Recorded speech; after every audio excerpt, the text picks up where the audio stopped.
الله أكبر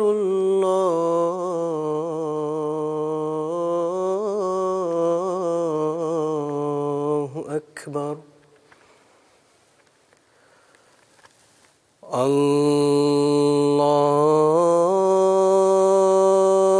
الله أكبر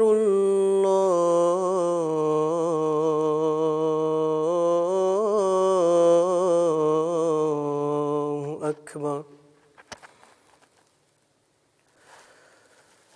أشهد أن لا إله إلا الله أشهد أن لا إله إلا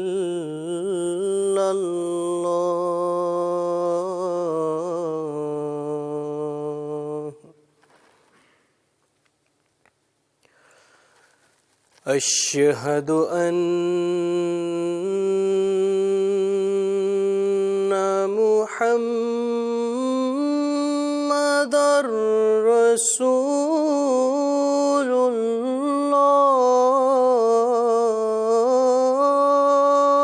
الله أشهد أن محمدًا رسول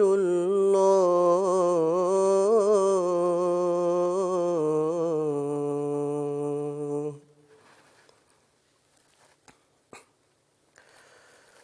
حي على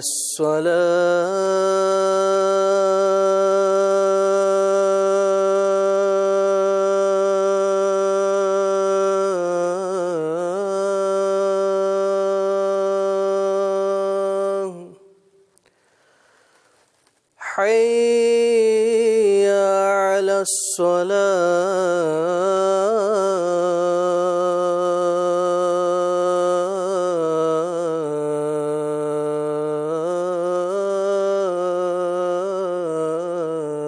الصلاة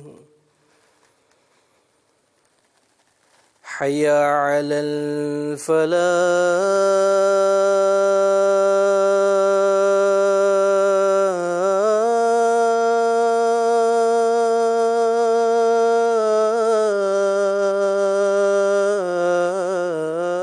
الفلاح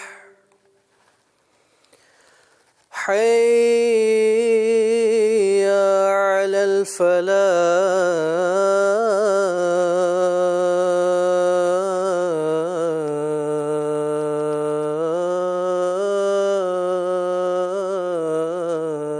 الفلاح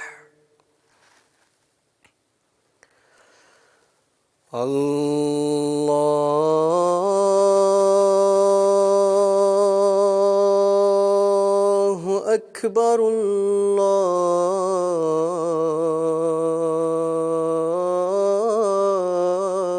الله أكبر لا إله إلا الله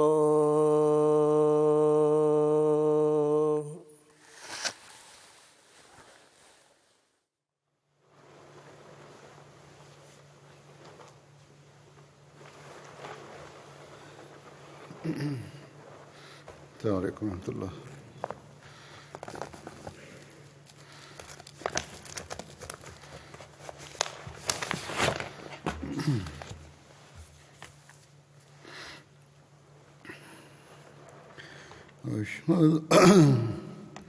أشهد أن لا إله إلا الله وحده لا شريك له وأشهد أن محمدًا عبده ورسوله أما بعد فأعوذ بالله من الشيطان الرجيم بسم الله الرحمن الرحيم الحمد لله رب العالمين الرحمن الرحيم مالك يوم الدين إياك نعبد وإياك نستعين اهدنا الصراط المستقيم صراط الذين أنعمت عليهم غير المغضوب عليهم ولا الضالين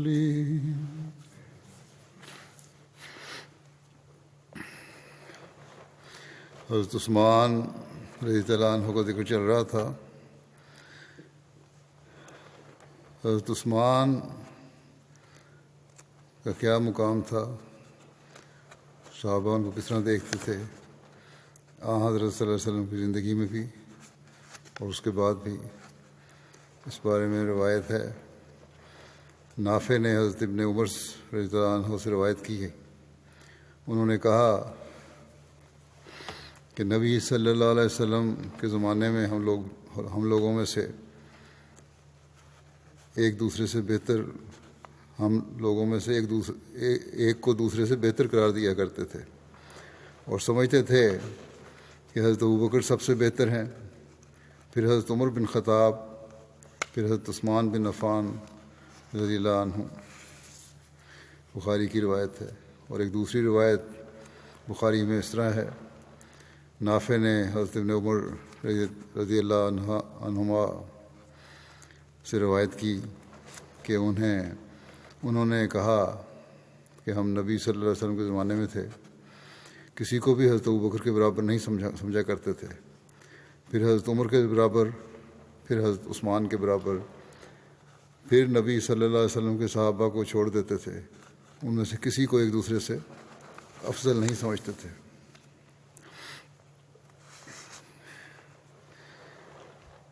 پھر حضرت عثمان کا حضرت صلی اللہ علیہ وسلم کے بعد بہترین لوگوں میں شمار ہونے کے بارے میں جو روایت ملتی ہیں, اس میں محمد بن حنفیہ کی روایت ہے.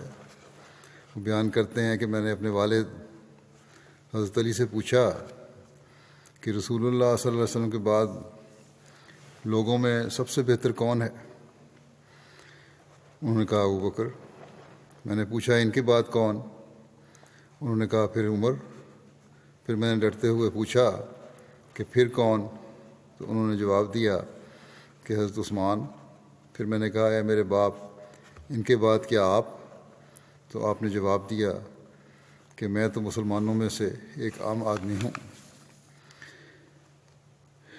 حضرت صلی اللہ علیہ وسلم کو جو حضرت عثمان رضی اللہ عنہ سے تعلق تھا, آپ کی نظر میں ان کا جو مقام تھا, اس کا اندازہ اس بات سے ہوتا ہے کہ حضرت عثمان سے بغض رکھنے والے ایک شخص کا جنازہ حضرت صلی اللہ علیہ وسلم نے نہیں پڑھا. اس کی تفصیل یوں بیان ہوئی ہے. حضرت جابر بیان کرتے ہیں کہ رسول اللہ صلی اللہ علیہ وسلم کی خدمت میں ایک شخص کا جنازہ لایا گیا تاکہ آپ اس کی نماز جنازہ پڑھا دیں, لیکن آپ نے اس کی نماز جنازہ نہ پڑھائی. کسی نے عرض کی یا رسول اللہ, اس سے پہلے ہم نے کبھی نہیں دیکھا کہ آپ نے کسی کی نماز جنازہ چھوڑی ہو. اس پر آپ نے فرمایا یہ شخص عثمان سے بغض رکھتا تھا, بس اللہ تعالیٰ بھی اس سے دشمنی رکھتا ہے.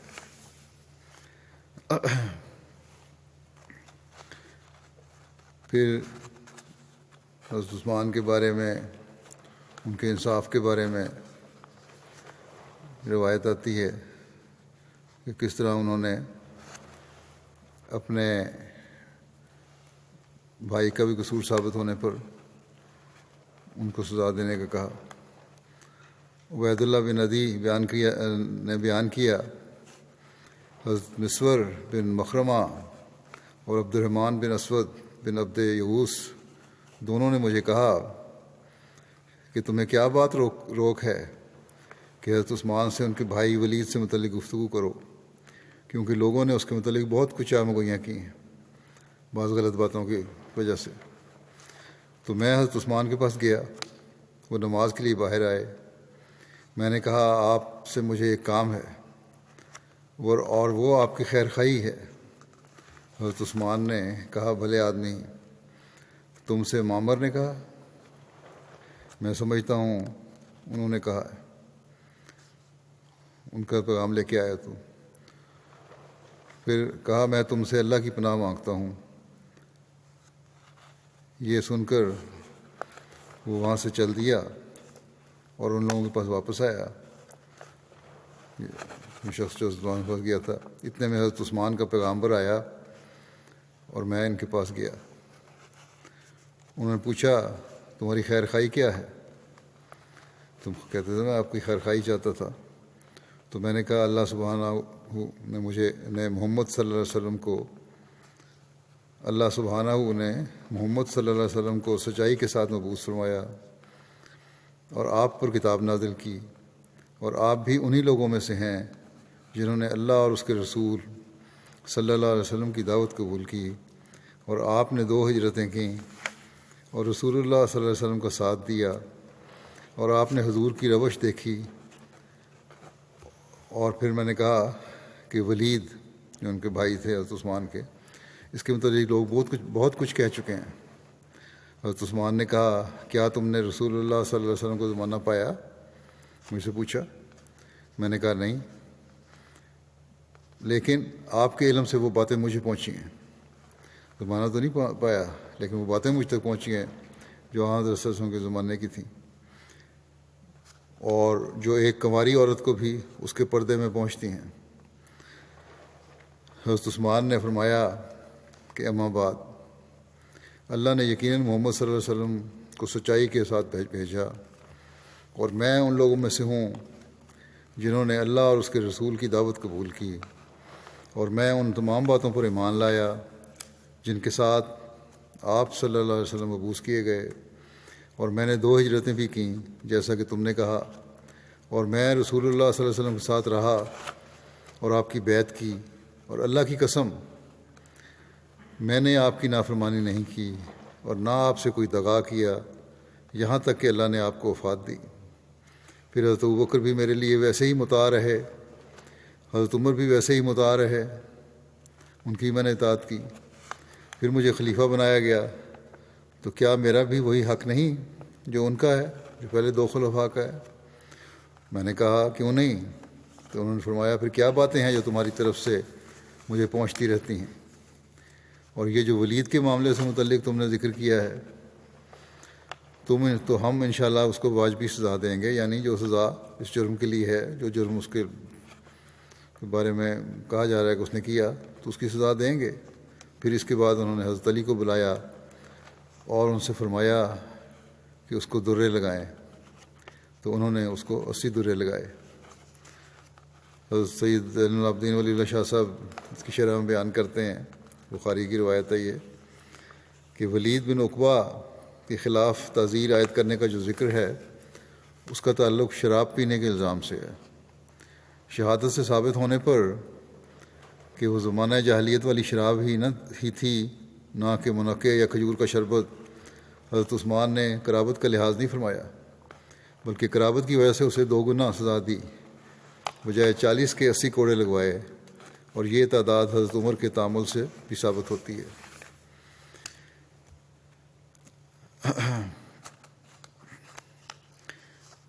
پھر ایک روایت میں آتا ہے عطا بن یزید نے انہیں خبر دی کہ حمران نے، جو کہ حضرت عثمان کے آزاد کردہ غلام تھے، انہیں بتایا کہ انہوں نے حضرت عثمان بن عفان کو دیکھا کہ انہوں نے ایک برتن منگوایا اور اپنے دونوں ہاتھ 3 بار پانی ڈال کر دھوئے، پھر اپنا دایاں ہاتھ برتن میں ڈالا اور کلی کی اور ناک صاف کیا، پھر اپنا منہ اور اپنے دونوں ہاتھ کونیوں تک 3 بار دھوئے، پھر اپنے سر کا مسح کیا، پھر اپنے دونوں پاؤں ٹخنوں تک 3 بار دھوئے، پھر کہا رسول اللہ صلی اللہ علیہ وسلم فرماتے تھے کہ جس نے میرے اس وضو کی طرح وضو کیا اور پھر اس طرح 2 رکعتیں پڑھیں کہ ان میں اپنے نفس سے باتیں نہ کیں، تو جو گناہ بھی اس سے پہلے ہو چکے ہیں ان سب سے اس کی مغفرت کی جائے گی۔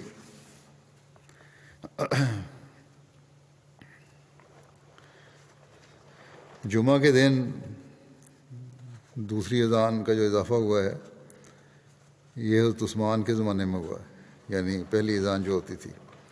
اس کی تفصیل یوں بیان ہوئی ہے،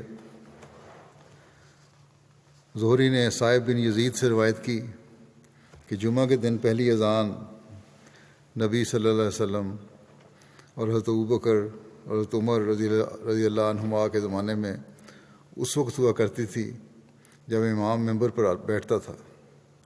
جب حضرت عثمان رضی اللہ عنہ کا زمانہ ہوا اور لوگ بہت ہو گئے تو انہوں نے زورا میں تیسری اذان بڑھا دی۔ ابو عبداللہ نے کہا کہ زورا مدینہ کے بازار میں ایک مقام ہے۔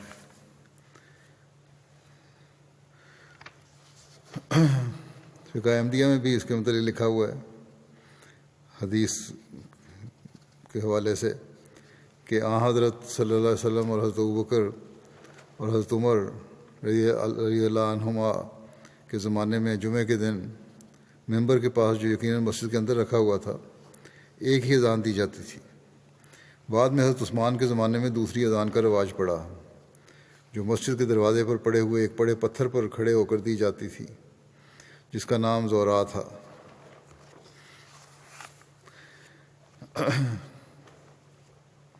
صحیح بخاری کی شرح نعمت الباری میں اس حدیث کی شرح میں لکھا ہے، ابن شہاب زہری نے صاحب سے روایت کی ہے کہ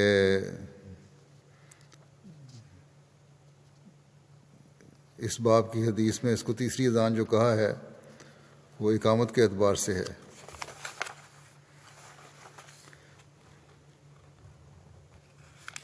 یہ پہلے 2 اذانیں تھیں، تیسری اذان دلوائی جاتی تھی۔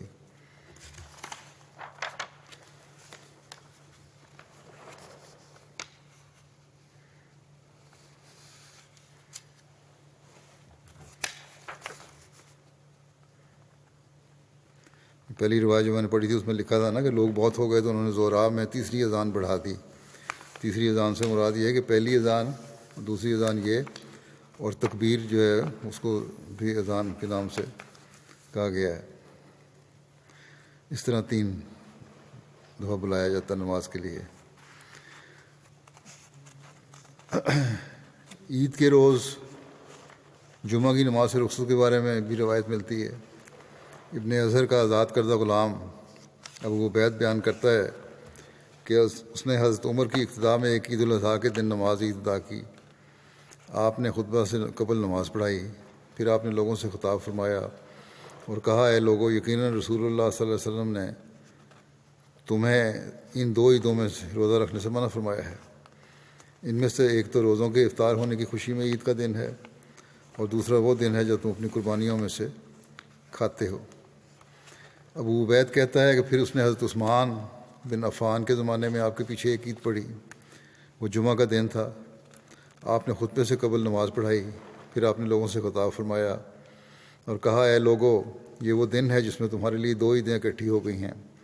پس مدینے کے اطراف میں رہنے والوں میں سے جو جمعے کا انتظار کرنا چاہتا ہے تو وہ انتظار کر سکتا ہے، اور جو واپس جانا پسند کرتا ہے تو اس کو میری طرف سے واپس جانے کی اجازت ہے۔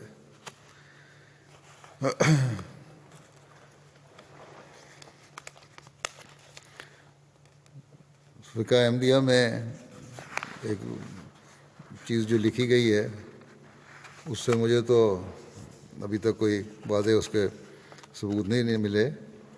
وہاں یہ لکھا ہوا ہے کہ اگر جمعہ اور عید ایک روز جمع ہو جائیں تو عید کی نماز کے بعد نہ جمعہ پڑھا جائے اور نہ ظہر، بلکہ عصر کے وقت میں عصر کی نماز پڑھی جائے۔ چنانچہ عطا بن رباح کہتے ہیں کہ ایک بار جمعہ اور عید الفطر دونوں ایک دن میں اکٹھے ہو گئے۔ حضرت عبداللہ بن زبیر نے فرمایا، ایک دن میں 2 عیدیں جمع ہو گئی ہیں، ان کو اکٹھا کر کے پڑھا جائے گا۔ چنانچہ آپ نے دونوں کے لیے 2 رکعتیں دوپہر سے پہلے پڑھیں۔ اس کے بعد عصر تک کوئی نماز نہ پڑھی، یعنی اس دن صرف نماز عصر ادا کی گئی۔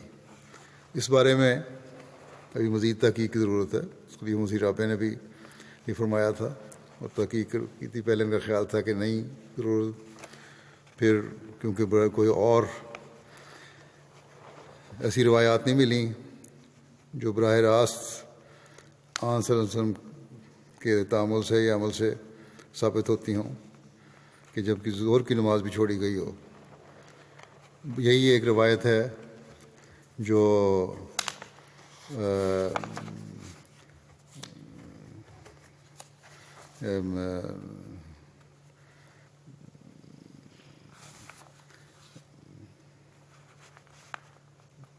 حضرت عبداللہ بن زبیر سے نے جو کیا، تو اس بارے میں مزید تحقیق کی ضرورت ہے.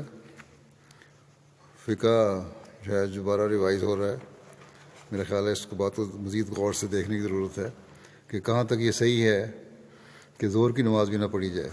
جمعہ تو ٹھیک ہے نہیں پڑھا جائے گا، لیکن یہ کہنا کہ ظہر کی نماز بھی نہ پڑھی جائے، اس میں سوائے اس روایت کے حضرت صلی اللہ علیہ وسلم سے براہ راست یا خلفائے راشدین سے براہ راست کوئی ایسی روایت نہیں ملتی، یا ابھی تک سامنے نہیں آئی جہاں تک میں نے تحقیق کروائی ہے.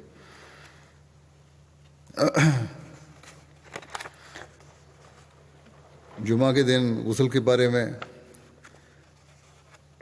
روایت ہے. حضرت ابو ہریرہ کہتے ہیں کہ حضرت عمر بن خطاب جمعہ کے دن لوگوں کو خطبہ دے رہے تھے کہ حضرت عثمان بن عفان داخل ہوئے تو حضرت عمر نے ان کے متعلق اشارتاً فرمایا، لوگوں کو کیا ہو گیا ہے کہ وہ اذان کے بعد بھی دیر سے آتے ہیں. اس پر حضرت عثمان نے کہا، اے امیر المومنین، میں تو اذان سنتے ہی وضو کر کے چلا آیا ہوں. حضرت عمر نے کہا، صرف وضو؟ کیا آپ نے رسول اللہ صلی اللہ علیہ وسلم کو فرماتے ہوئے نہیں سنا کہ جب تم میں سے کوئی جمعہ کے لیے آئے تو چاہیے کہ وہ غسل کرے؟ اگر پانی میسر ہے، سہولتیں میسر ہیں تو غسل کرنا ضروری ہے.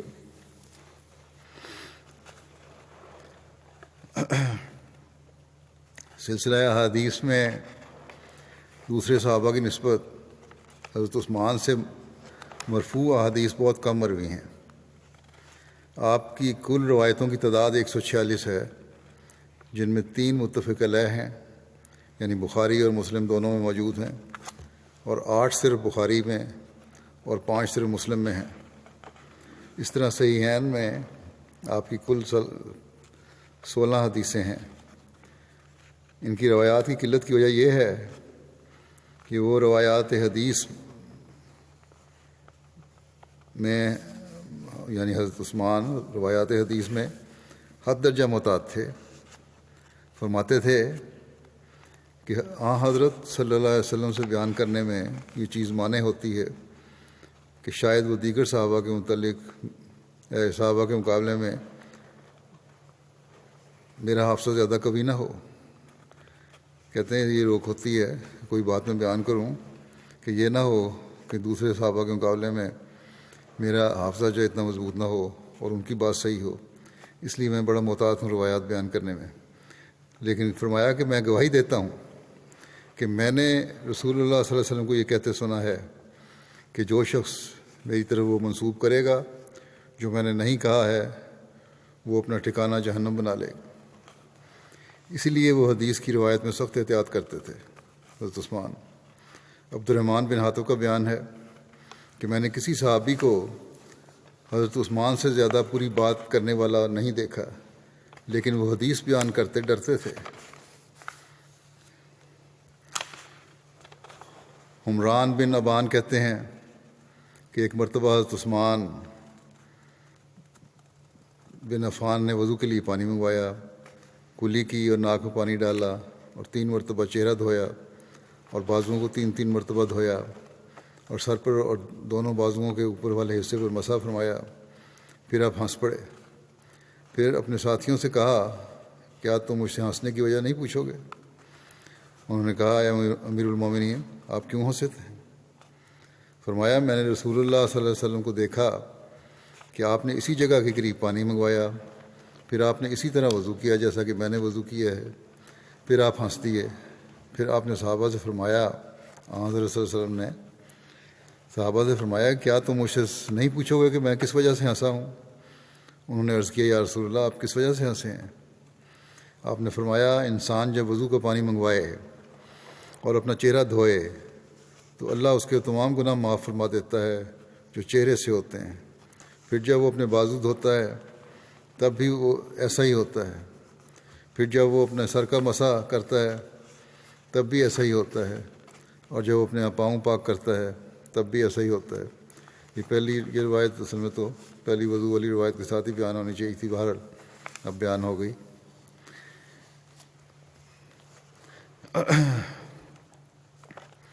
حضرت عثمان کی شادیاں اور اولاد کے متعلق جو روایات ہیں اس کے مطابق حضرت عثمان نے 8 شادیاں کیں۔ یہ سب شادیاں اسلام قبول کرنے کے بعد کیں۔ آپ کی ازواج اور اولاد کے نام درج ذیل ہیں۔ حضرت رقیہ بنت رسول صلی اللہ علیہ وسلم، آپ کے بطن سے آپ کے فرزند عبداللہ بن عثمان پیدا ہوئے۔ حضرت ام کلثوم بنت رسول صلی اللہ علیہ وسلم، حضرت رقیہ کی وفات کے بعد حضرت عثمان نے آپ سے شادی کی۔ حضرت فاختہ بنت غزوان، آپ حضرت عتبہ بن غزوان کی ہمشیرہ تھیں۔ ان کے بطن سے آپ کے ہاں بیٹا پیدا ہوا جس کا نام بھی عبداللہ تھا، اور اس کو عبداللہ الاصغر کہا جاتا تھا۔ حضرت ام عمر بنت جندب ازدیہ، ان کے بطن سے عمر، خالد، ابان، عمر اور مریم کی ولادت ہوئی۔ حضرت فاطمہ بنت ولید مخزومیہ، ان کے بدن سے ولید، سعید اور ام سعید کی ولادت ہوئی۔ حضرت ام البنین بنت عیینہ بن حسن فزاریہ، ان کے بطن سے آپ کے فرزند عبد الملک کی ولادت ہوئی۔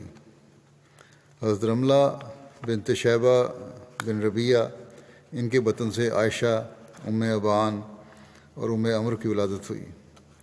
حضرت نائلہ بنت فرافسہ بن آفس، یہ پہلے نصرانی تھیں لیکن رخصتی سے پہلے اسلام قبول کر لیا تھا اور اچھی مسلمان ثابت ہوئیں۔ ان سے آپ کی بیٹی مریم پیدا ہوئیں۔ کہا جاتا ہے کہ ایک بیٹا انبسہ بھی پیدا ہوا تھا۔ حضرت عثمان کی جب شہادت ہوئی تو اس وقت ایک روایت کے مطابق آپ کی 4 ازواج آپ کے پاس تھیں، حضرت رملہ اور حضرت نائلہ اور حضرت ام البنین اور حضرت فاختہ، جبکہ ایک اور روایت کے مطابق محاصرہ کے ایام میں حضرت عثمان نے حضرت ام البنین کو طلاق دے دی تھی۔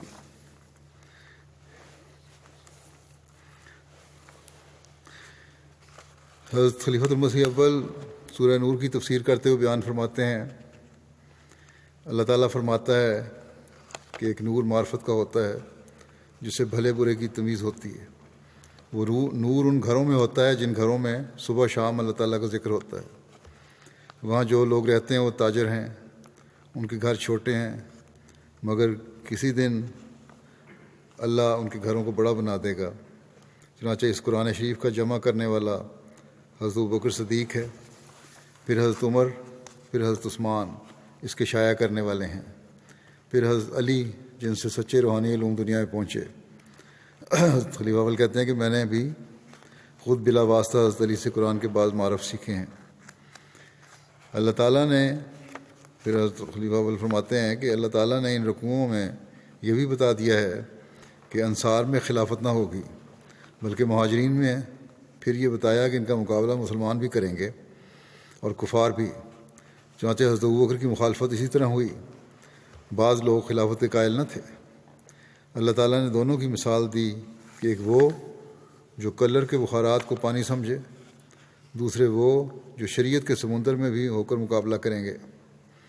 انجام یہ، پھر آپ فرماتے ہیں کہ انجام یہ کہ چرند پرند ان کا گوشت کھائیں گے۔ خلفائے راشدین میں سے حضرت ابوبکر کے لیے بہت مشکلات تھے۔ لشکر حضرت ثمامہ کے ساتھ روانہ کر دیا گیا تھا۔ ادھر عرب میں جا بجا بغاوت پھیل گئی۔ مکے میں لوگ آمادہ بغاوت تھے کہ وہاں ایک عقلمند انسان پہنچ گیا کہ تم ایمان لانے میں سب سے پیچھے تھے، اب مرتد ہونے میں سب سے پہلے ہو۔ مکے والوں کو کہا اس نے، اس پر وہ باز آ گئے۔ پھر آپ فرماتے ہیں اذا فریق منہم مورزون میں جس گروہ کا ذکر ہے وہ نہ حضرت عمر کے زمانے میں، نہ حضرت عمر کے زمانے میں، نہ حضرت عثمان و علی کے زمانے میں غرض کبھی مظفر و منصور نہیں ہوا، یہ گروہ کبھی کامیاب نہیں ہوا، مگر دوسرا فریق سمینا و اطانا والا ہے، کہنے والا ہے، مظفر و منصور رہا، ہمیشہ کامیاب رہا۔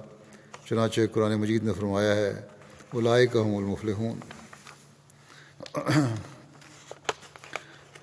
حضرت مسیح موعود علیہ السلام بیان فرماتے ہیں کہ میں تو یہ جانتا ہوں کہ کوئی شخص مومن اور مسلمان نہیں بن سکتا جب تک ابو بکر، عمر، عثمان، علی رضوان اللہ علیہم اجمعین کا سر رنگ پیدا نہ ہو۔ وہ دنیا سے محبت نہ کرتے تھے بلکہ انہوں نے اپنی زندگیاں خدا تعالیٰ کی راہ میں وقف کی ہوئی تھیں۔ پھر آپ فرماتے ہیں یہ عقیدہ ضروری ہے کہ حضرت صدیق اکبر رضی اللہ تعالیٰ عنہ اور حضرت فاروق عمر رضی اللہ تعالیٰ عنہ اور حضرت ذوالنورین رضی اللہ تعالیٰ عنہ یعنی حضرت عثمان اور حضرت علی مرتضیٰ رضی اللہ تعالیٰ عنہ سب واقعی طور پر دین میں امین تھے۔ ابو بکر رضی اللہ تعالیٰ عنہ جو اسلام کے عدم ثانی ہیں، اور ایسا ہی حضرت عمر فاروق اور حضرت عثمان رضی اللہ تعالیٰ عنہما اگر دین میں سچے امین نہ ہوتے تو آج ہمارے لیے مشکل تھا جو قرآن شریف کی کسی ایک آیت کو بھی من جانب اللہ بتا سکتے۔ پھر حضرت مسیح موعود علیہ السلام فرماتے ہیں بخدا اللہ تعالیٰ نے شیخین یعنی ابو بکر اور عمر کو اور تیسرے جو ذوالنورین ہیں ہر ایک کو اسلام کے دروازے اور خیر الانام محمد رسول اللہ صلی اللہ علیہ وسلم کی فوج کے ہراول دستے بنایا ہے۔ پس جو شخص ان کی عظمت سے انکار کرتا ہے اور ان کی قطعی دلیل کو حقیقت جانتا ہے اور ان کے ساتھ ادب سے پیش نہیں آتا بلکہ ان کی تذلیل کرتا اور ان کو برا بھلا کہنے کے درپے رہتا ہے اور زبان درازی کرتا ہے، مجھے اس کے بعد انجام اور سلب ایمان کا ڈر ہے۔ اور جنہوں نے ان کو دکھ دیا، ان پر لعن کیا اور بہتان لگائے تو دل کی سختی اور خدائے رحمان کا غضب ان کا انجام ٹھہرا۔ میرا بارہا کا تجربہ ہے اور میں اس کو کھلے طور پر اظہار بھی کر چکا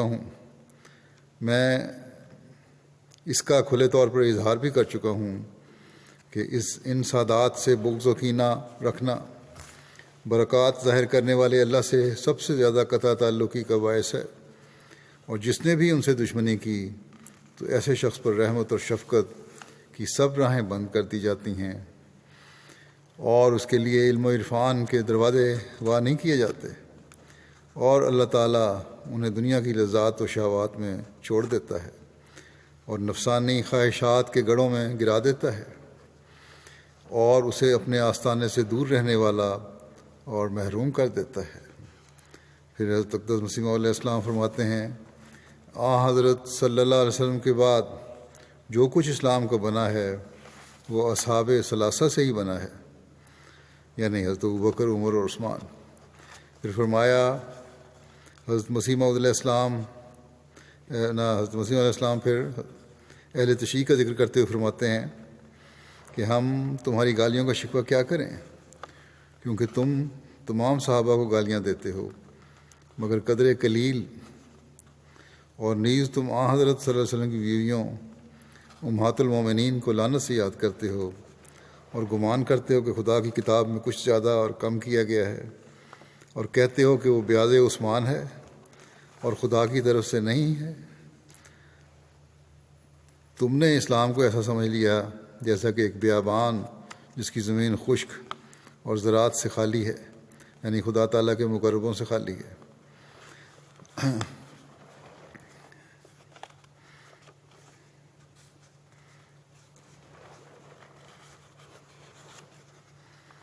پھر فرمایا پس کون سی عزت تمہارے ہاتھوں سے باقی رہی اے ہاتھ سے نکلنے والوں۔ پھر آپ فرماتے ہیں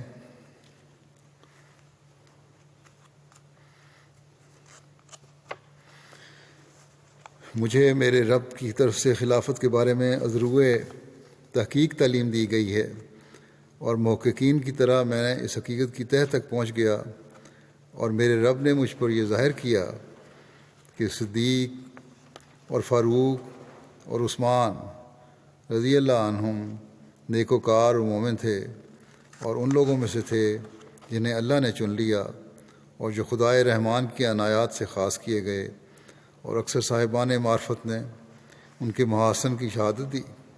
انہوں نے بزرگ و برتر خدا کی خوشنودی کی خاطر وطن چھوڑے، ہر جنگ کی بھٹی میں داخل ہوئے اور موسم گرما کی دوپہر کی تپش اور سردیوں کی رات کی ٹھنڈک کی پرواہ نہ کی، بلکہ نوخیز جوانوں کی طرح دین کی راہوں پر محو خرام ہوئے اور اپنوں اور غیروں کی طرف مائل نہ ہوئے، اور اللہ رب العالمین کی خاطر سب کو خیر بات کہہ دیا۔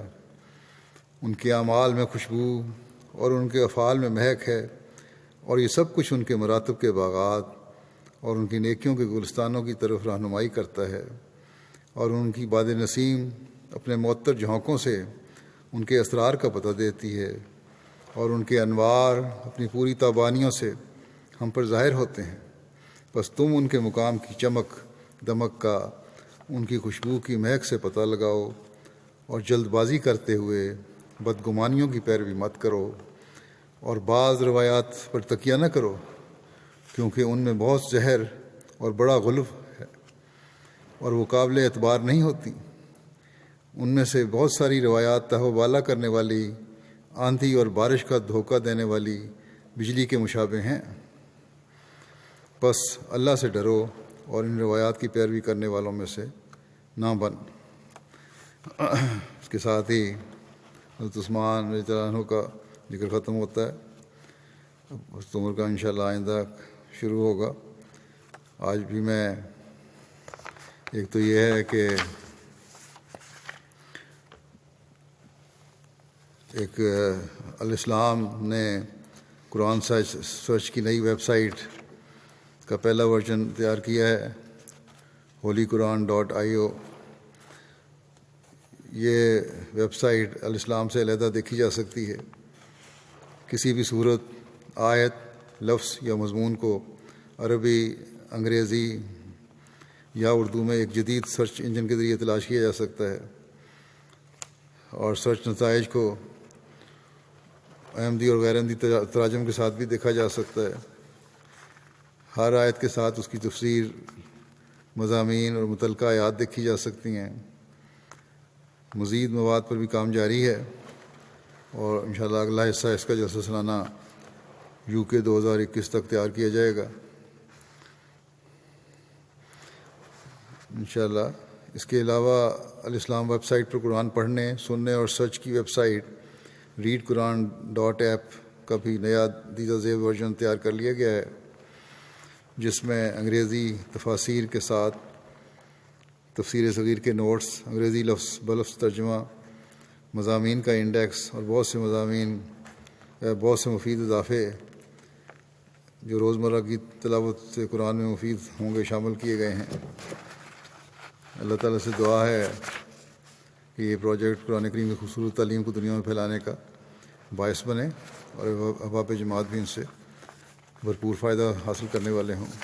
اس کے ساتھ ہی میں پاکستان کے احمدیوں کے لیے بھی دعا کی درخواست کرتا ہوں۔ اللہ تعالیٰ ان کے بھی حالات بدلے، ان کے لیے آسانیاں پیدا کرے۔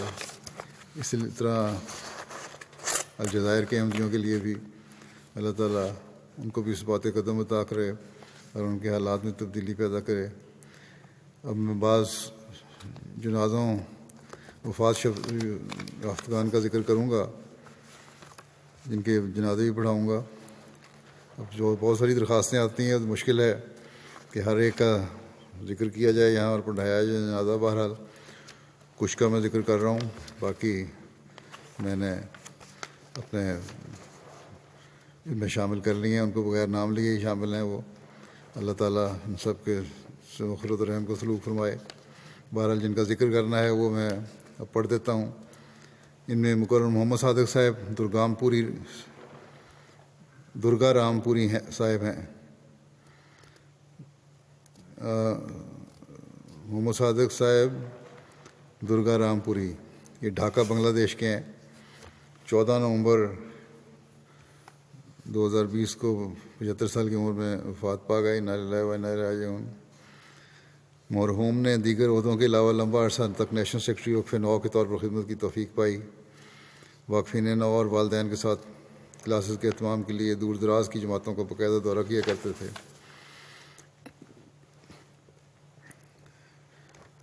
اور باقاعدگی سے مسجد جایا کرتے تھے. بیماری جب تک انہوں نے بیماری نے مجبور نہیں کیا ان کو. مرحوم موسی تھے اور ان کے پسماندگان میں اہلیہ کے علاوہ 3 بیٹے اور 1 بیٹی شامل ہیں. اگلے ہیں خاتون ہیں مختارہ بی بی صاحبہ، اہلیہ رشید احمد اٹھوال صاحب دارالیمن روا. یہ نعیم باجوہ صاحب پرنسپل جامعہ مبشرین برکینا فاسو کی ساس ہیں. 16 جنوری کو ان کی وفات ہوئی. انا للہ و انا الیہ راجعون. لجنہ دارالیمن غربی کی مجلس عاملہ میں مجموعی طور پر 17 سال ان کو خدمت کی توفیق ملی.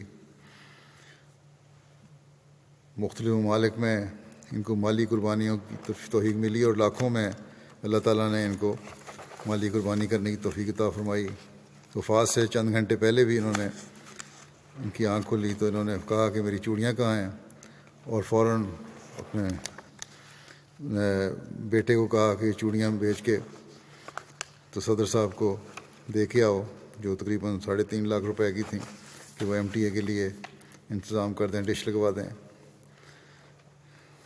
پھر ان کے 2 بیٹے 1995 میں جرمنی میں کار کے حادثے میں وفات پا گئے تھے. بڑے حوصلے سے صدمہ برداشت کیا اور کبھی اس حادثے کا ذکر نہیں کیا، نہ شکوہ کیا. اس صدمے کو اللہ تعالیٰ کی راضی برضا سمجھ کے برداشت کیا، رہ کر برداشت کیا. تبلیغ کا بہت شوق تھا اور جوش تھا. روا کے ارد گرد کے دیہات میں تبلیغ کے لیے دور دور تک نکل جاتی تھی. قرآن مجید سے عشق تھا.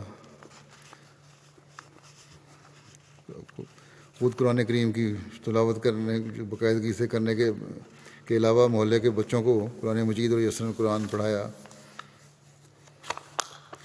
ان کے موسیہ تھیں، مرحومہ موسیہ بھی تھیں. میاں کے علاوہ 1 بیٹا اور 4 بیٹیاں شامل ہیں. 3 بیٹیاں لندن میں ہیں، 1 برکینا فاسو میں ہے. یہاں بھی جو بیٹیاں ہیں وہ جماعت کا کام کر رہی ہیں. اللہ تعالیٰ مرحوموں سے مغفرت کا سلوک فرمائے.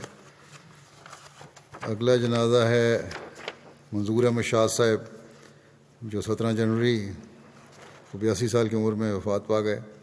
انا للہ و انا الیہ راجعون.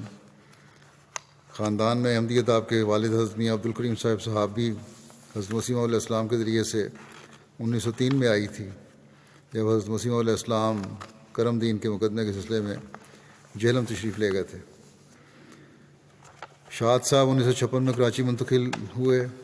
پھر وہاں بطور قائد ضلع کراچی خدمت کی توفیق ملی اور بڑا اچھا کام کیا انہوں نے وہاں خدام الاحمدیہ میں.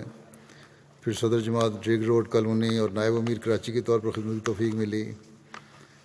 1984 میں جو وفد نے استقبال کیا تھا خلیفہ مسیح رابع کا سکھر میں، آپ اس وفد میں شامل تھے اور روانگی تک ان کی ایئرپورٹ پہ رہے. 2010 میں لندن منتقل ہوئے. یہاں بیت الفتوح ڈسپنسری میں بھی باقاعدہ ہومیوپیتھک ڈسپنسری میں وقت دیا کرتے تھے. وفات کے وقت آپ سیکٹری تربیت اور سیکٹری تربیت نومائن جماعت نوربری کی خدمت توفیق پا رہے تھے. مرحوم موسی تھے. ان کے 2 پوتے اور 1 نواسہ مربی ہیں اور یہیں UK میں خدمت کی توفیق پا رہے ہیں. اللہ تعالیٰ مغفرت و رحم کا سلوک فرمائے ان سے. اگلا جنازہ ہے حمیدہ اختر صاحبہ، اہلیہ عبدالرحمٰن سلیم صاحب USA کا، جو 19 جنوری کو 92 سال کی عمر میں وفات پا گئی تھیں. انا للہ و انا الیہ راجعون. اللہ تعالیٰ نے مرحومہ کو لمبا عرصہ تقریباً 50 سال لجنہ مائلہ کراچی اور راولپنڈی میں خدمت کی توفیق عطا فرمائی اور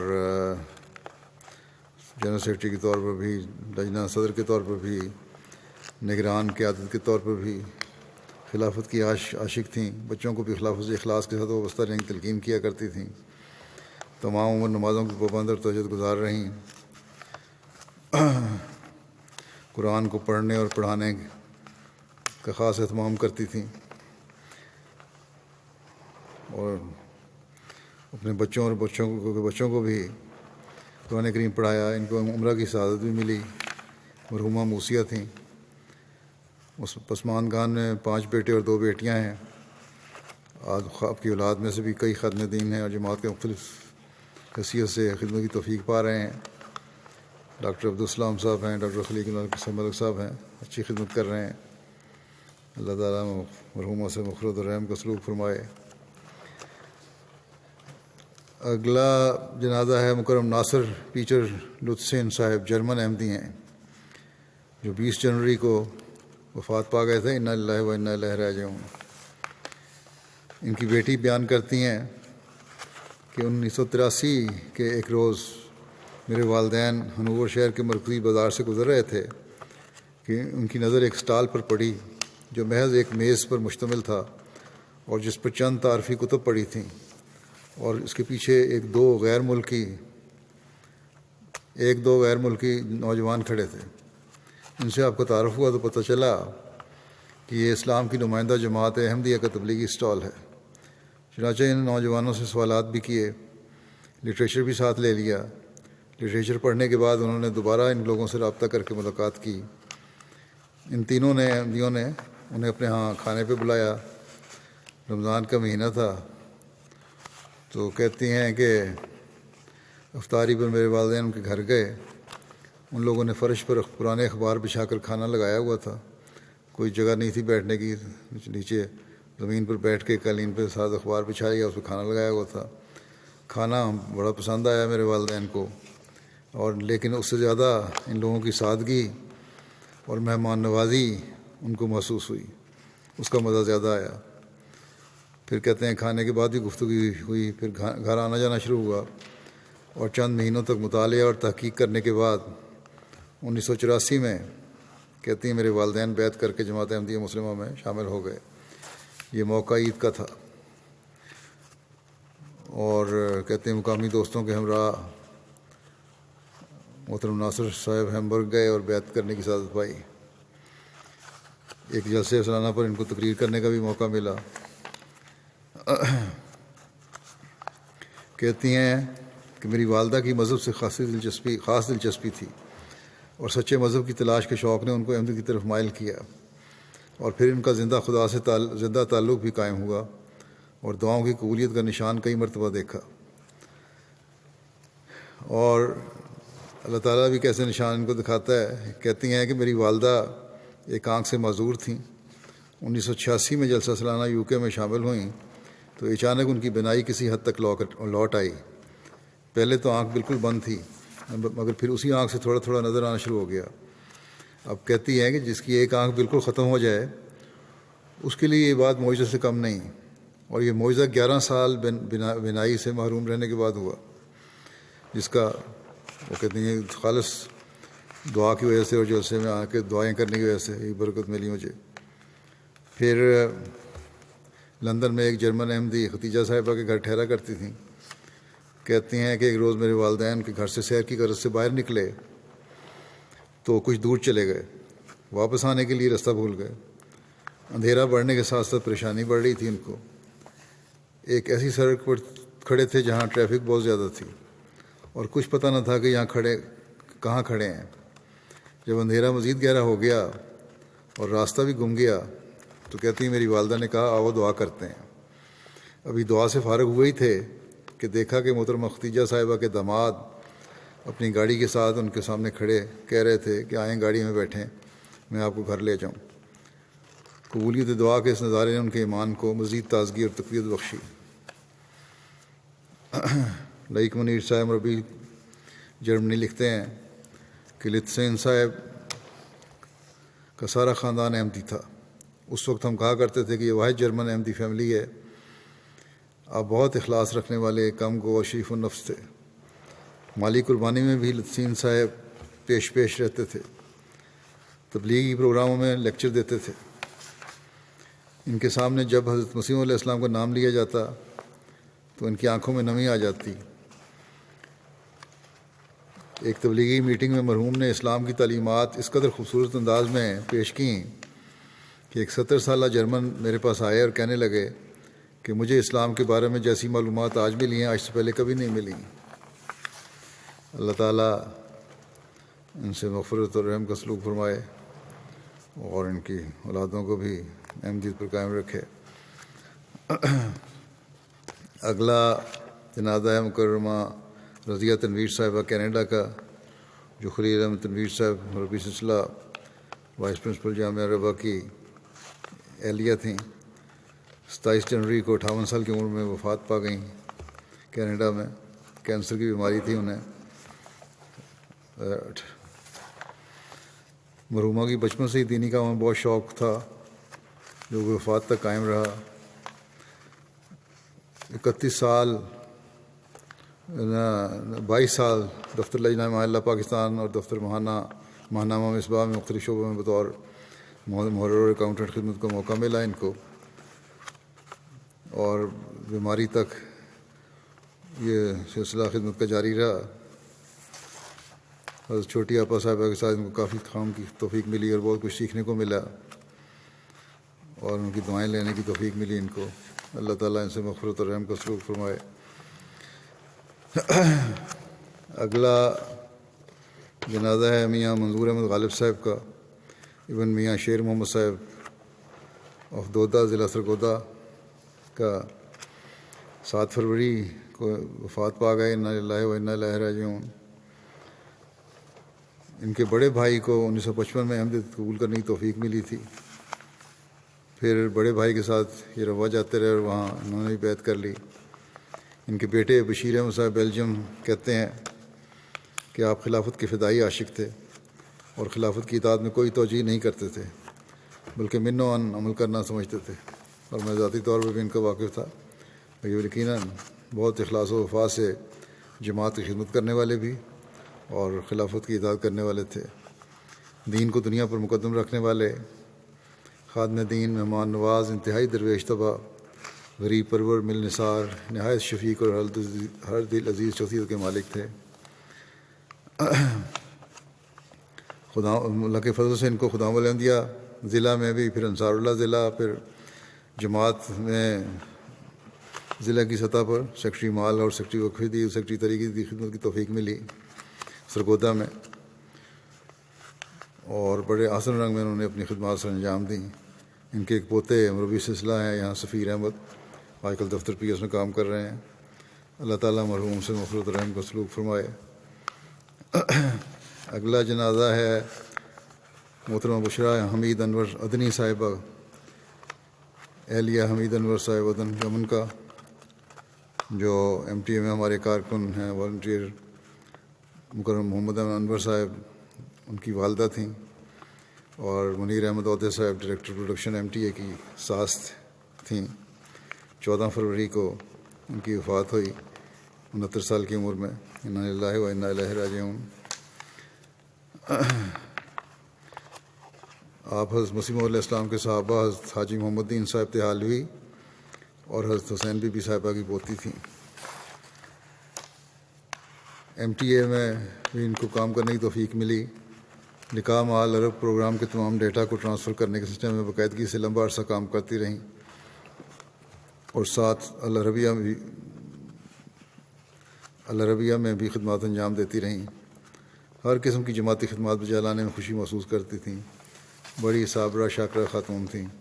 اللہ تعالیٰ ان سے مغفرت اور رحم کا سلوک فرمائے۔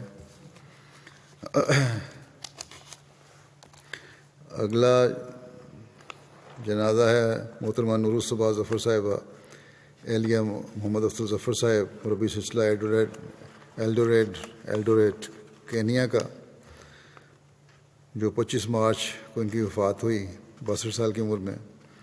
انا للہ و انا الیہ راجعون۔ اور مولانا محمد سعید انصاری صاحب مرحوم مربی سلسلہ کی سب سے چھوٹی بیٹی تھیں۔ نسیم باجوہ صاحب مرحوم برطانیہ کی چھوٹی خواہر نسبتی تھیں۔ ان کے میاں محمد افضل صاحب لکھتے ہیں اللہ کے فضل سے پنجگانہ نمازوں کے پابند، تہجد گزار اور باقاعدگی سے ہر روز قرآن کریم کی تلاوت کرنے والی تھیں۔ دعاؤں پر ہر درجہ یقین تھا، خود بھی ہر وقت دعاؤں میں لگی رہتی ہیں اور بچوں کو بھی ہمیشہ دعاؤں کی تلقین کرتی اور باقاعدگی سے یہ خطبات بھی سنتی خلیفہ وقت کے، اور بعد میں بچوں کی تربیت کے خود بھی دوبارہ چیدہ پوائنٹس انہیں بتاتی، حدیث، تاریخ اور کتب سلسلہ سے ایمان افروز واقعات کثرت سے بچوں کو سناتی اور ہمیشہ خدمت دین اور خلافت سے وابستہ رہنے کی تلقین کرتی۔ اللہ کے فضل سے موسیہ تھیں، چندے کی ادائیگی میں ہر درجہ باقاعدہ تھیں، ہر مالی تحریک میں حصہ لیتی تھیں، مہمان نوازی میں اللہ تعالیٰ نے آپ کو بہت زیادہ وسعت قلبی عطا فرمائی ہوئی تھی۔ یہ کہتے ہیں مرحومہ سے میری 21 سالہ رفاقت تھی اور اس میں نہایت ہمدردانہ اور قابل تعریف رہیں۔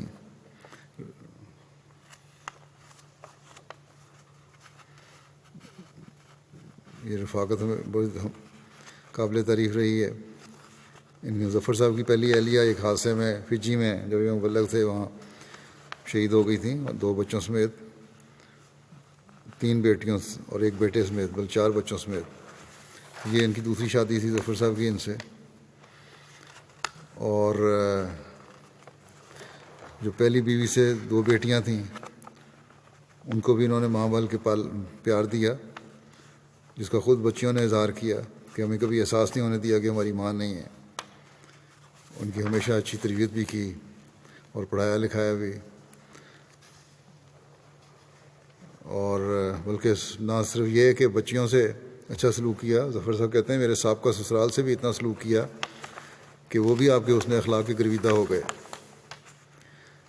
ان کی بیٹی یہ کہتی ہیں کہ ہمارے زندگی میں جب یہ آئی ہیں ایک روشنی، ایک سہارا اور ایک شفیق ماں بن کر آئیں، اور ہمیں وہ محبت اور پیار دیا کہ ہمیں کبھی اپنی حقیقی والدہ کی کمی محسوس نہ ہوئی۔ اور ان کی اپنی بھی ایک بیٹی تھی، لیکن تینوں بچیوں میں کبھی کوئی فرق نہیں کیا۔ بے نفس اور اظہار پیشہ خاتون تھیں، خدا تعالیٰ کی ذات پر توکل، خلافت احمدیہ سے وابستگی اور مذہبی تعلیمات کی پابندی کی تلقین کرتی ہمیں ہمیشہ رشتوں کی عظمت اور صلہ رحمی کا درس دیا کرتی تھیں۔ اللہ تعالیٰ ان سے مغفرت اور رحم کا سلوک فرمائے۔ اگلا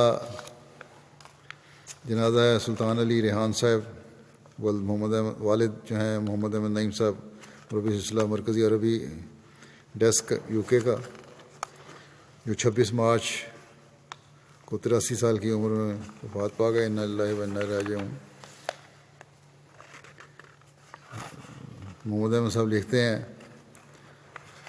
کہ ہمارے تایا جان نے خود تحقیق کر کے 1958 میں بیعت کی، اس کے بعد میرے ابا جان کو تبلیغ کی اور جلسہ پہ روا بھجوایا، اور 1-2 کتابیں پڑھنے کے بعد ان کے والد نے بھی اللہ کے فضل سے بیعت کر لی۔ پھر کہتے ہیں کہ بیعت کے بعد دونوں بھائیوں کی بڑی مخالفت ہوئی، قتل کی کوششیں بھی ہوئیں، لیکن اللہ تعالیٰ نے محفوظ رکھا۔ مولوی لوگ گاؤں آ کر کہا کرتے تھے کہ تمہیں 2 لڑکے قتل نہیں ہوتے تمہارے سے، لیکن بہرحال اللہ تعالیٰ اپنی حفاظت فرماتا رہا۔ اور لیکن اس کے باوجود انہوں نے ان غیر احمدی رشتہ داروں سے اور گاؤں والوں سے آخر تک تعلق نبھایا۔ ان کی دشمنی کے باوجود ان سے حسن سلوک کرتے رہے۔ ان کے 2 بیٹے اور 6 بیٹیاں ہیں۔ اللہ تعالیٰ ان سے مغفرت و رحم کا سلوک فرمائے۔ محمد احمد نعیم صاحب بھی اپنے والد کے جنازے پہ نہیں جا سکے۔ پھر اگلا جنازہ ہے مولوی غلام قادر صاحب، مبلغ سلسلہ وقف زندگی افقالہ بن ضلع راجوری صوبہ جموں کشمیر کا، جو 26 مارچ کو 56 سال کی عمر میں وفات پا گئے۔ انا للہ و انا الیہ راجعون۔ مولوی غلام قادر صاحب مرحوم کے خاندان میں احمدیت ان کے دادا مکرم بہادر علی صاحب کے ذریعے آئی تھی۔ اس خاندان کے 13 افراد بفضل تعالیٰ اس وقت جماعت کی خدمت میں مصروف ہیں۔ بطور مبلغ 34 سال 6 ماہ ان کو خدمت کی توفیق ملی۔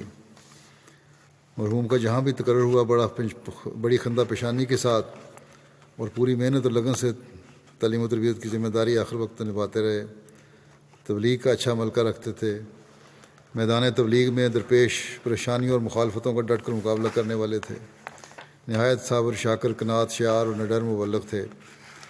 پسماندگان میں اہلیہ کے علاوہ 3 بیٹے اور 2 بیٹیاں شامل ہیں۔ ایک بیٹا بشیر الدین قادر جامعہ احمدیہ قادیان کی آخری کلاس میں زیر تعلیم ہے۔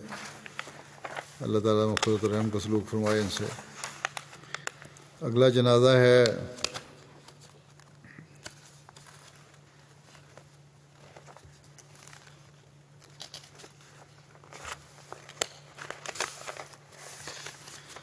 محمودہ بیگم صاحبہ اہلیہ محمد صادق صاحب عارف درویش قادیان کا، جو 1 اپریل کو 85 سال کی عمر میں حرکت قلب بند ہونے کی وجہ سے وفات پا گئی تھیں۔ انا للہ و انا الیہ راجعون۔ مرحومہ قاضی اشرف علی صاحب رضی اللہ عنہ صحابی حضرت مسیح علیہ السلام موضع علی پور کھیڑا ضلع میں مین پور صوبہ یوپی کی پوتی اور قاضی شاد بخش عباسی مرحوم کی بیٹی تھیں۔ ان کی شادی محمد عارف صادق صاحب درویش مرحوم سے ہوئی تھی۔ مرحومہ نے دور درویشی اپنے خاوند کے ساتھ نہایت صبر اور شکر سے گزارا۔ اگر فاقوں کی نوبت بھی آئی تو ہمیشہ صبر کا نمونہ دکھایا اور کبھی کسی کے سامنے تنگ دستی کا اظہار نہیں کیا۔ نمازوں کی پابند، بلکہ مرض الموت میں بھی بڑی بے چین ہوتی تھی نمازوں کے لیے۔ بڑا اہتمام کیا کرتی تھیں تلاوت قرآن کریم کا بھی۔ چندوں میں بڑی باقاعدہ تھیں۔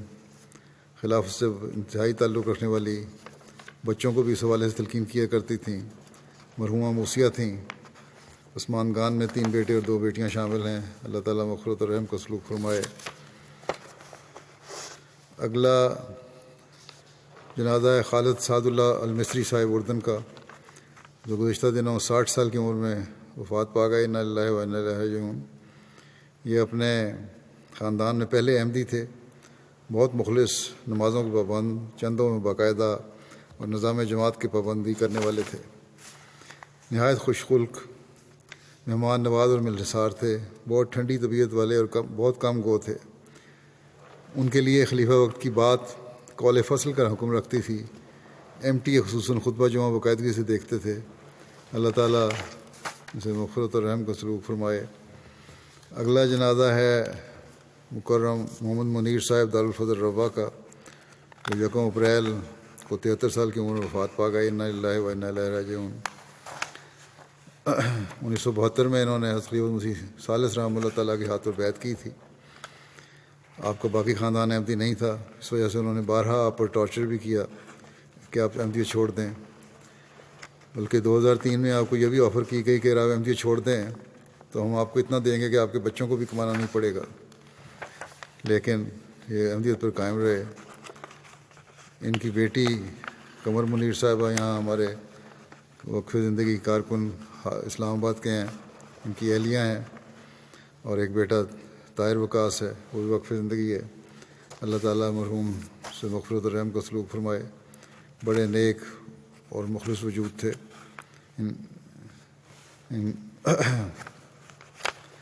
ہمیشہ مسکراتے رہتے تھے، کبھی کسی بات پر غصہ نہیں کرتے تھے۔ 5 وقت نماز کا الزام اور بر وقت تمام چندوں کی ادائیگی کیا کرتے تھے۔ ان کے رشتہ دار ہیں حافظ سعید الرحمن صاحب، کہتے ہیں کہ میرے والد نے انہیں کام سکھایا، کیونکہ غیر احمدی رشتہ دار ان سے سلوک نہیں کرتے تھے، تو ان کے والد کے پاس آ گئے تھے، جو وہیں قریب ہی ان کی دکان تھی۔ اپنی دکان پہ ان کو کام سکھایا اور پھر ان کے گھر میں رہنے لگے، اور کہتے ہیں بڑی باقاعدگی کے ساتھ نماز کے لیے مسجد جاتے اور اگلی صفوں میں جا کے بیٹھا کرتے تھے۔ پھر تبلیغ کا بھی اتنا شوق پیدا ہو گیا کہ اپنی اہلیہ کے ساتھ اکثر روا کے ساتھ والے گاؤں میں گئے ہوتے تھے تبلیغ کرنے کے لیے۔ اللہ تعالیٰ ان سے مغفرت و رحم کا سلوک فرمائے۔ اگلا جنازہ ہے ماسٹر نذیر احمد صاحب دارالبرکات روا کا، جو 4 اپریل کو 80 سال کی عمر میں وفات پا گئے تھے۔ انا للہ و انا الیہ راجعون۔ ان کے خاندان میں احمدیت تھا۔ ان کے والد میاں عمر الدین صاحب مرحوم ابن میاں کرم الدین صاحب وفدہ زید کا ضلع سیالکوٹ کے ذریعے سے آئی تھی، جنہوں نے 15 سال کی عمر میں رہنمائی پائی، اور 1914 یا 15 کے جلسے میں خلیفہ ثانی کے ہاتھ پہ جا کے بیعت کی۔ خواب کے ذریعے سے ان کو رہنمائی ہوئی تھی۔ پھر ماسٹر نذیر صاحب جب سرگودا میں 99 شمالی میں قیام پذیر تھے، ان کا وہاں اسکول کے اساتذہ کی طرف سے بائیکاٹ کیا گیا. اور ان کے اسی اسکول میں ان کے اپنے بیٹے 9 سالہ بیٹے نصیر احمد کو ایک طالب علم کی طرف سے چاقو کے وار سے زخمی بھی کیا گیا، جس نے اس پر ماسٹر صاحب نے بڑے صبر کا مظاہرہ کیا. بہرحال کچھ عرصے کے بعد یہ بیٹا اس وقت تو بچ گیا تھا، لیکن بخار کی وجہ سے وفات پا گیا. اس بیٹے کی میت کو قبر میں اتارتے ہوئے بڑے صبر اور حوصلے سے انہوں نے فرمایا کہ بیٹا، مجھے فخر ہے کہ تم اپنے جسم پر جماعت کی سچائی کا نشان لے کر جا رہے ہو. جب تک یہ اس گاؤں میں ٹیچر رہے ہیں، وہاں کسی معلم یا مربی کی ضرورت نہیں پڑی تھی، خود ہی یہ فریضہ ویسے انجام دیتے تھے. پھر ان کی پوسٹنگ ربا کے نزدیک ہو گئی، وہاں ربا منتقل ہو گئے پھر آپ، اور وہاں بھی خدمت کرتے رہے. لاتعداد بچوں اور بچیوں کو قرآن مجید پڑھایا. پھر قرآن کریم ترتیل سیکھی ریٹائرمنٹ کے بعد قاری عاشق صاحب سے. پھر محلے میں ترتیل القرآن کی کلاس بھی جاری کی. اور پھر کوشش یہ ہوتی تھی کوئی بچہ یا بچی ایسی نہ ہو جو میٹرک پاس کر چکا ہو اور قرآن نہ پڑھنا آتا ہو.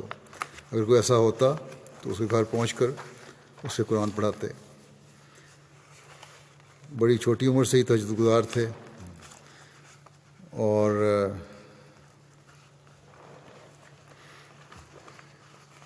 جب ان کو کرونا کی وجہ سے وہاں ربا میں پابندی لگائی گئی کہ 60 سال سے کم عمر کے زیادہ عمر کے لوگ مسجد نہ آئیں، تو گھر میں بڑے اہتمام سے نمازیں اور جمعہ ادا کیا کرتے تھے.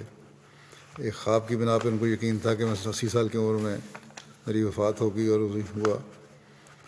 ان کے 3 بیٹے ہیں، جو ایک بیٹی ہیں شاید. بہرحال 2 ان کے بیٹے جو ہیں وہ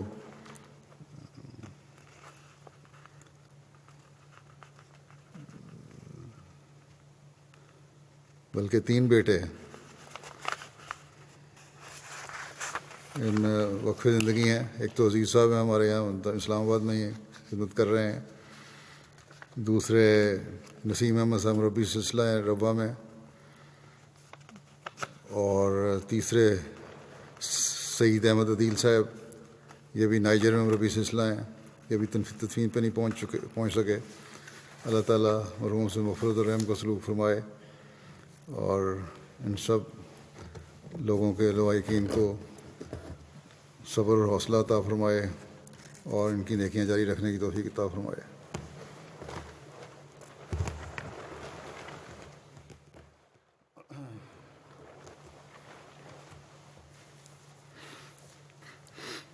الحمد لله نحمده ونستعينه ونستغفره ونؤمن به ونتوكل عليه ونعوذ بالله من شرور أنفسنا ومن سيئات أعمالنا.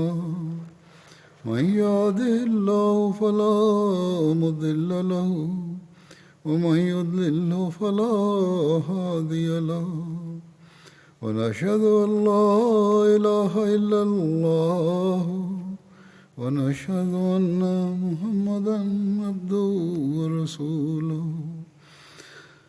عباد الله رحمكم الله، إن الله يأمر بالعدل والإحسان وإيتاء ذي القربى وينهى عن الفحشاء والمنكر والبغي يعظكم لعلكم تذكرون.